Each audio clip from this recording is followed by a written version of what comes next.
नमस्कार, जय हिंद प्यारे साथियों। मैं पारस सर आप सभी का स्वागत करता हूं पारस फ्री एजुकेशन में। प्यारे साथियों, आज मैं पर्यावरण अध्ययन के टॉप 25 क्वेश्चन लेकर आया हूं जो कि एग्जाम में हर बार पूछे जाते हैं।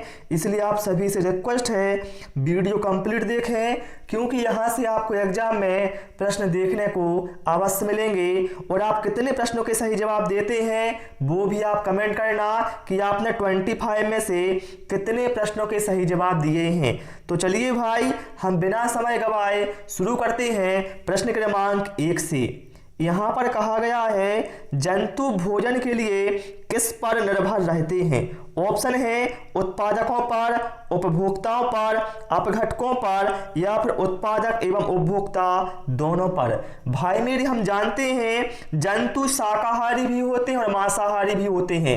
जो शाकाहारी जंतु होते हैं वह उत्पादक पर निर्भर होते हैं, जैसे गाय और बकरी। लेकिन जो मांसाहारी जंतु होते हैं यह दूसरे जंतु अर्थात यह उपभोक्ताओं पर निर्भर होते हैं। तो हम कह सकते हैं जंतु भाई उत्पादक और उपभोक्ता इन दोनों पर निर्भर होते हैं। यहां पर जो हमारा करेक्ट आंसर है वो हो जाएगा ऑप्शन डी के साथ। मैं आपको सारे प्रश्नों की व्याख्या इसलिए बताते जाता हूं ताकि आपका जो कॉन्सेप्ट है क्वेश्चन को लेकर वो भी साथ में क्लियर हो जाए। प्रश्न क्रमांक 2 पर आते हैं। यहां पर बोला गया है सूखा केसर मिश्रण है। बताइए सूखा केसर किसका मिश्रण होता है? ऑप्शन है पत्ती और तना का, पंखुड़ियों और जड़ों का, फूल के बीच बनने वाले भागों का या फिर बीज और कलियों का। भाई मेरे, हम सभी जानते हैं केसर हमें किससे प्राप्त होता है? ये फूल से प्राप्त होता है। तो जिस ऑप्शन में आपको फूल दिखे वही ऑप्शन आपका करेक्ट हो जाएगा। केसर भैया फूल के बीच बनने वाले भागों का मिश्रण होता है। यहां पर हमारा करेक्ट आंसर जाएगा ऑप्शन सी के साथ। और आप सभी से रिक्वेस्ट है मेरी, वीडियो पसंद आए भाई वीडियो को लाइक और शेयर करें और चैनल को जरूर सब्सक्राइब करें। यहां पर कहा गया है वायुमंडल का सर्वाधिक स्थायी तत्व कौन सा है? नाइट्रोजन, हाइड्रोजन, कार्बन डाइऑक्साइड या फिर जलवाष्प। तो देखिए सर्वाधिक स्थायी तत्व की बात की गई है, जो है यहां पर होगा जलवाष्प। राइट आंसर यहां पर हमारा ऑप्शन डी के साथ चला जाएगा। और यदि आपसे पूछा जाता सबसे अधिक तत्व कौन सा है वायुमंडल में, तो वहां पर आपका आंसर होता नाइट्रोजन, जो है भैया 78%। ओके, प्रश्न क्रमांक 4 पर आते हैं। सहारा मरुस्थल कहां पर स्थित है?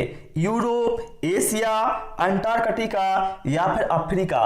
तो भाई मेरे, जो सहारा मरुस्थल है यह कहां है? अफ्रीका में है। राइट आंसर यहां पर हमारा ऑप्शन डी के साथ जाएगा। इसके साथ साथ ध्यान रखेंगे आप लोग, विश्व का सबसे बड़ा मरुस्थल सहारा का मरुस्थल है, ये भी आप ध्यान रखें, कई बार एग्जाम में पूछा गया है।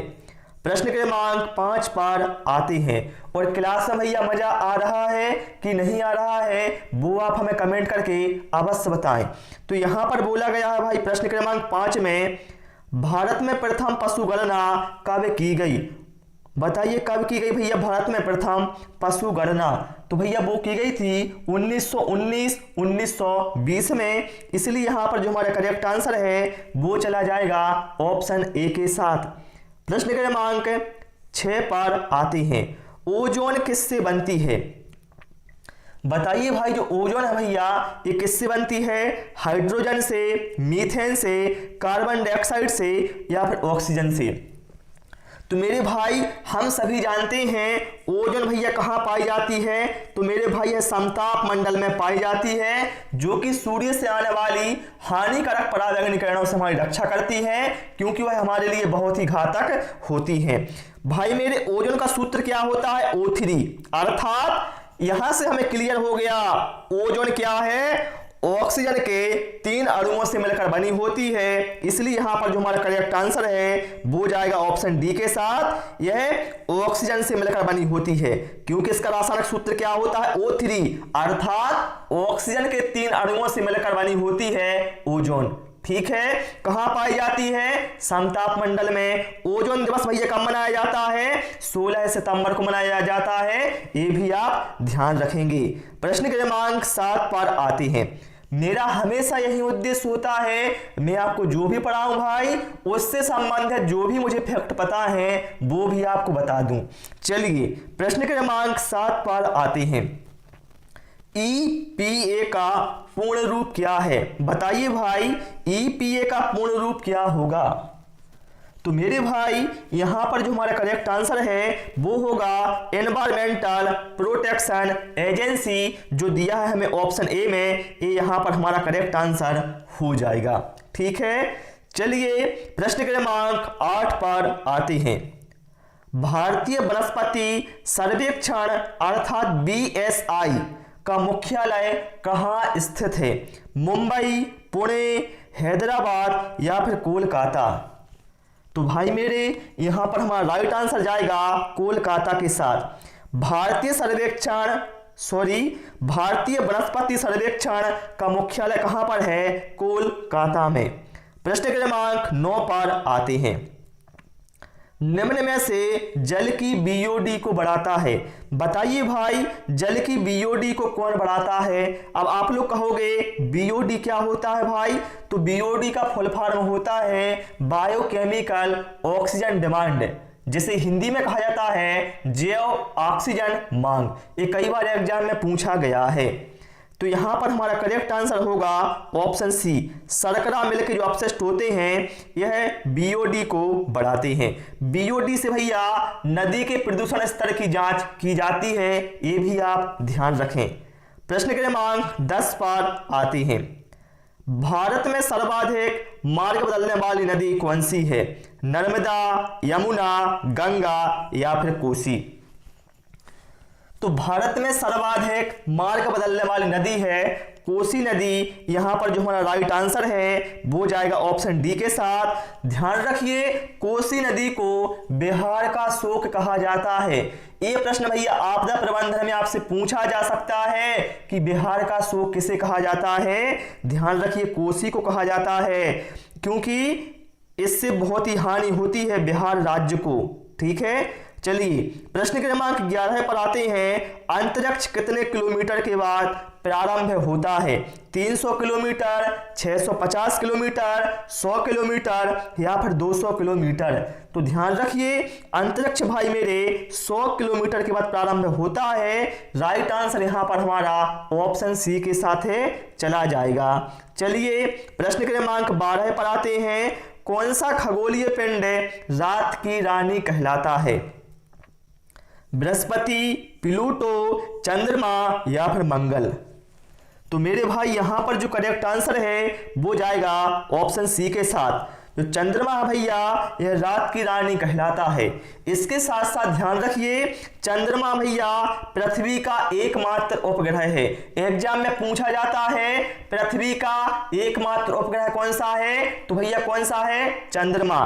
चंद्रमा को भैया जीवाश्म ग्रह भी कहा जाता है, ये भी आप ध्यान रखें, कई बार एग्जाम में पूछा गया है। प्रश्न क्रमांक 13 पर आते हैं। किस वैज्ञानिक ने खोज की थी कि मलेरिया मच्छरों के द्वारा होता है? रोनाल्ड रॉस, CB रमन, ए फ्लेमिंग या फिर मैक्स प्लांक?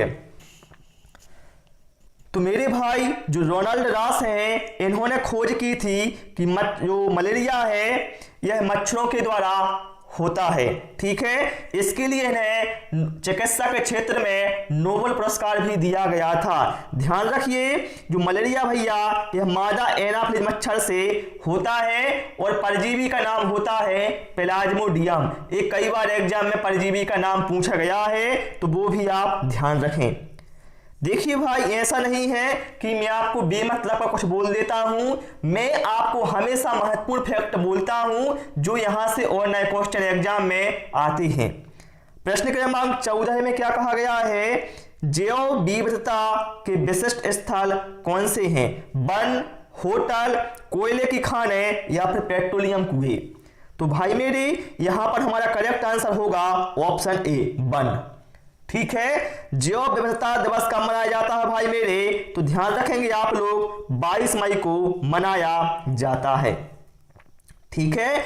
और 2020 में भाई जो पर्यावरण दिवस मनाया गया उसकी थीम भी क्या थी भाई मेरे, बायोडायवर्सिटी अर्थात जैव विविधता, ये भी आप ध्यान रखेंगे। ठीक है। चलिए भैया प्रश्न क्रमांक 15 पर आते हैं। हरे पेड़ पौधे कितने प्रतिशत ऊर्जा ग्रहण करते हैं, 1%, 10%, 50% या फिर 7%। तो मेरे भाई जो हरे पेड़ पौधे हैं यह मात्र 1% ऊर्जा को ग्रहण करते हैं। राइट आंसर यहां पर हमारा ऑप्शन ए के साथ है, चला जाएगा। बहुत सारे छात्रों को कंफ्यूजन होगा 10% का। मेरे भाई ध्यान रखिए जो 10% वाला है वह लिंडमान का नियम है, जो कि ऊर्जा के एक स्तर से दूसरे स्तर से संबंधित होता है। ठीक है। चलिए भैया प्रश्न क्रमांक 16 पर आते हैं। अब यहां पर क्या बोला गया भाई, जिनमें प्रकाश संश्लेषण की क्षमता होती है उन्हें क्या कहा जाता है, उत्पादक, उत्प्रेरक, उपभोक्ता या फिर अपघटक।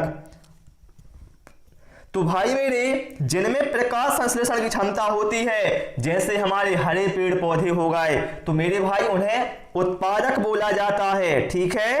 चलिए इसके बाद आते हैं भैया हम प्रश्न क्रमांक 17 पर। निम्नलिखित में से किसे विश्व की छत कहा जाता है, बहुत ही महत्वपूर्ण प्रश्न है। बताइए किसको कहा जाता है, विश्व की छत या फिर संसार की छत, पामीर, काराकोरम, तियानसान या फिर इनमें से कोई नहीं। तो यहां पर हमारा जो करेक्ट आंसर है वो चला जाएगा ऑप्शन ए। ओके, पामीर के पठार को कहा जाता है विश्व की छत। प्रश्न क्रमांक 18 पर आते हैं। निम्न में से लाइकेन किसके प्रति अधिक संवेदनशील है, sulphur dioxide, carbon monoxide, nitrogen dioxide या फिर ऑक्सीजन। तो मेरे भाई जो लाइकेन है यह सल्फर डाइऑक्साइड के प्रति अधिक संवेदनशील है। सल्फर डाइऑक्साइड का रासायनिक सूत्र होता है SO2। ध्यान रखिए भाई लाइकेन शैवाल और कवक के मध्य सहजीविता का संबंध दर्शाता है, ये कई बार एग्जाम में पूछा गया है। और लाइकेन भैया वायु प्रदूषक के सूचक होते हैं, ये भी आप नोट कर लो। ठीक है। जो भी भाई बोल रहा हूं ध्यान से सुनते जाओ, आपको यहां से बहुत ही बेनिफिट होगा एग्जाम में, ये मैं जरूर बोलता हूं। चलिए प्रश्न क्रमांक 19 पर आते हैं। परावैंगनी किरणें ओजोन को विघटित कर देती हैं। बताइए भाई जो परावैंगनी किरणें आती हैं ये ओजोन को भैया किस में विघटित कर देती हैं, जल वाष्प में, ऑक्सीजन में, नाइट्रोजन में या फिर वर्षा की बूंदों में। तो मेरे भाई यह करती हैं ओजोन को विघटित ऑक्सीजन में। राइट आंसर यहां पर हमारा जाएगा ऑप्शन बी के साथ। ठीक है। चलिए भैया प्रश्न क्रमांक 20 पर आते हैं। यूनेप अर्थात यूनाइटेड नेशंस एनवायरमेंट प्रोग्राम का मुख्यालय कहां पर है। ध्यान रखिए यूनेप का फुल फॉर्म क्या होता है, ये एग्जाम में पूछा जाता है, इसलिए इसे वो आप ध्यान रखिए। इसका बताइए मुख्यालय कहां पर है, नैरोबी केन्या, न्यूयॉर्क, कोलकाता या फिर फ्रांस। तो यहां पर यूनेप का जो मुख्यालय भैया ये नैरोबी केन्या में है। राइट आंसर यहां पर हमारा जाएगा ऑप्शन ए के साथ। और जिन साथियों ने भाई वीडियो को लाइक नहीं अभी तक किया है, भाई वीडियो को लाइक करें, दोस्तों के साथ जरूर शेयर करें, क्योंकि यहां पर भाई आपको नए नए वीडियो बिल्कुल फ्री में मिलने वाले हैं। यदि आपको वीडियो देखना है प्लेलिस्ट में आपको सारे वीडियो मिल जाएंगे। यहां पर क्या बोला गया है प्रश्न क्रमांक 21 में, निम्नलिखित तत्वों में से कौन सा स्थल मंडल में सबसे बड़ा घटक है। ध्यान रखिए भैया स्थल मंडल में सबसे बड़ा घटक, स्थल मंडल क्या होता है भाई मेरे, जिस मंडल पर हम निवास करते हैं उसी को भैया कहा जाता है स्थल मंडल। और स्थल मंडल में सबसे बड़ा घटक होता है भाई मेरे ऑक्सीजन। यहां पर जो करेक्ट आंसर है वो चला जाएगा यहां से ऑप्शन ए के साथ। ठीक है। और ध्यान रखिए यदि आपसे पूछा जाए स्थल मंडल भैया सबसे ज्यादा धातु कौन सी है, तो ध्यान रखिए कौन सी है, एल्यूमिनियम। ठीक है। चलिए प्रश्न क्रमांक 22 पर आते हैं। अंतरराष्ट्रीय अम्ल वर्षा सूचना केंद्र कहाँ स्थापित किया गया है? ओस्लो में, फ्रांस में, बेल्जियम में या फिर कोलकाता में? तो भाई मेरे अंतरराष्ट्रीय अम्ल वर्षा सूचना केंद्र स्थापित किया गया है ओस्लो में। राइट आंसर यहां पर हमारा ऑप्शन ए के साथ जाएगा।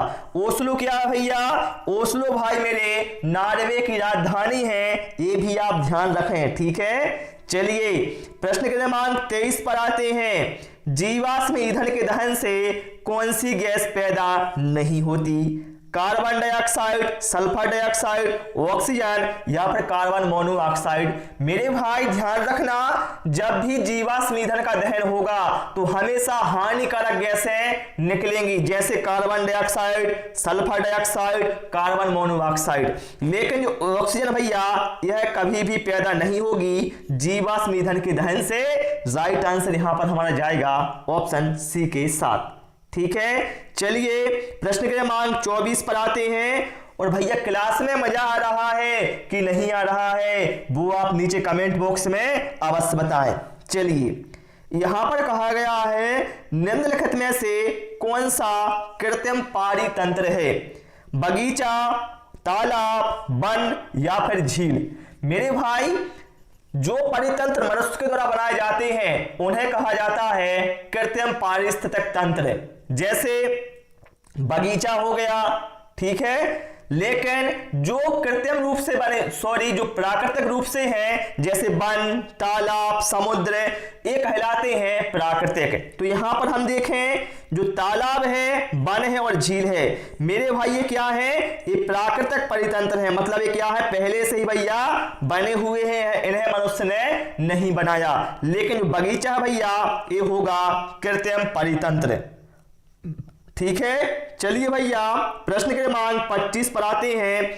और इसके बाद सभी लोग कमेंट करेंगे आपने 25 में से कितना स्कोर किया है। जीवाणु की खोज बताइए भैया किसने की? बताइए जीवाणु की खोज किसने की? रॉबर्ट लैम्बल, टेमेन या फिर ल्यूवेन हुक? तो मेरे भाई जीवाणु अर्थात बैक्टीरिया की खोज की है ल्यूवेन हुक ने। राइट आंसर यहां पर हमारा ऑप्शन डी के साथ चला जाएगा। तो प्यारे साथियों आज इस क्लास में इतने ही क्वेश्चन मैंने इंक्लूड किए थे। उम्मीद है आपको क्लास पसंद आई होगी। भाई मेरी क्लास पसंद आई वो सभी से रिक्वेस्ट है वीडियो को लाइक, शेयर और चैनल को जरूर सब्सक्राइब करें। Thanks for watching this video.